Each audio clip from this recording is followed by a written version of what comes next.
3 радикални действия, които ще ти помогнат да превъзмогнеш желанието постоянно да угаждаш на всички. Номер 1. Спри да общуваш с хора, които не те харесват. Няма да им промениш мнението. Продължи нататък. Има предостатъчно хора, които те харесват такъв какъвто си и не изискват постоянно да им доказваш, че заслужаваш да си в тяхното присъствие. Номер 2. Създай си време и пространство да правиш неща просто защото ти харесват, без да търсиш краен резултат, без да се опитваш да са перфектни. Ей така, заради самото удоволствие от правенето. Номер 3.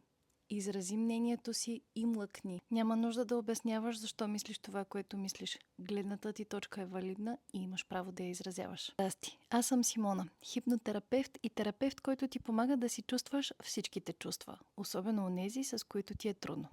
И ако този списък ти се стори предизвикателен, в сайта ми loversof.life ще намериш много безплатни ресурси, с които да започнеш своя път обратно към себе си.